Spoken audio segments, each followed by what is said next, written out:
नमस्कार, आप देख रहे हैं ARG टाइम्स। मैं SK गौर। हरियाणा में विधानसभा चुनाव प्रस्तावित हैं। ऐसे में हर पार्टी के जो टिकटार्थी हैं उन्होंने अपने अपने आलाकमान के सामने हाजिरी बजानी शुरू कर दी है।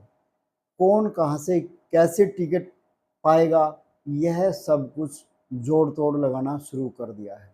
यदि हम बात करें हिसार की और उसमें भी भारतीय जनता पार्टी के टिकट की, तो हिसार से भारतीय जनता पार्टी की टिकट पर चुनाव लड़ने के लिए तैयार हैं सावित्री जिंदल जी। एक निजी चैनल को दिए साक्षात्कार में सावित्री जिंदल ने कहा कि मैं भारतीय जनता पार्टी की टिकट पर हिसार से चुनाव लड़ूंगी। उधर देखा जाए तो उनके सुपुत्र नवीन जिंदल कुरुक्षेत्र से सांसद हैं। ऐसे में क्या भारतीय जनता पार्टी सावित्री जिंदल को टिकट देगी?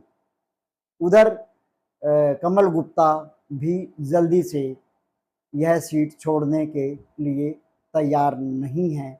उधर कमल गुप्ता के ऊपर मनोहर लाल खट्टर का हाथ है, तो सावित्री जिंदल का सेंटर में यानी कि नरेंद्र मोदी एवं अमित शाह के साथ संबंध संपर्क है।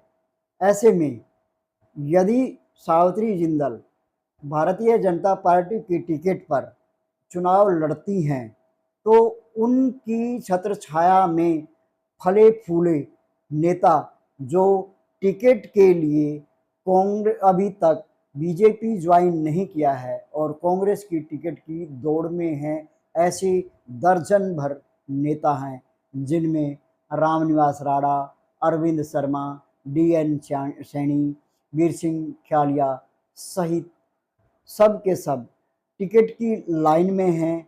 क्या वो कांग्रेस की टिकट लेकर आएंगे? अगर उन्हें टिकट मिल जाती है, क्या वह सावित्री जिंदल जी के सामने चुनाव लड़ेंगे? क्योंकि इनमें से जितने भी जो नेता हैं जो सावित्री जिंदल और ओम प्रकाश जिंदल की छत्र छाया में पैदा हुए यानी कि पनपे फले फूले, वह नेता जो सावित्री जिंदल को माता जी कहते हैं, क्या वह माता जी के सामने चुनाव लड़ेंगे? अगर हाँ, तो देखने वाली बात है कि क्या वह सावित्री जिंदल जी को मात दे पाएंगे। और यदि वह चुनाव नहीं लड़ते हैं, यह कहकर कि क्या हमारी माताजी हमारे जो बीजेपी के टिकट पर चुनाव लड़ रही हैं तो हम चुनाव नहीं लड़ेंगे और वो टिकट की दावेदारी नहीं करेंगे। ऐसे में एक ऐसी शख्सियत एक दो ऐसी शख्सियत हैं जो सावित्री जिंदल जी के सामने चुनाव लड़ सकती हैं।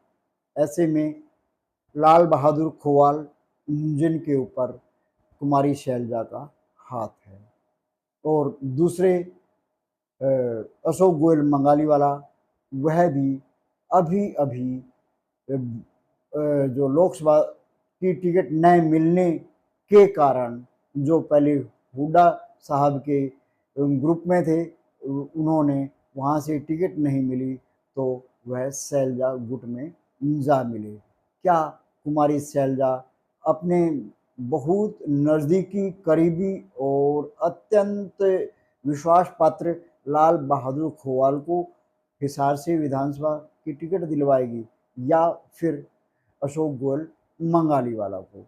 और क्या यह सावित्री जिंदल को हरा पाएंगे? यह भी सोचने वाली बात है। परंतु एक अलग से एक बात और है, तो कमल गुप्ता जो वर्तमान में विधायक हैं और स्वास्थ्य मंत्री भी हैं, वह भी जल्दी सी इस सीट को छोड़ने के मूड में नहीं लगते। उनको भी आगे और चुनाव लड़ने की ललक है, चूंकि उनके सिर पर जहां मनोहर लाल खट्टर का हाथ है, साथ ही साथ नायब सिंह सैनी भी वह चहेते में हैं। ऐसे में यदि वह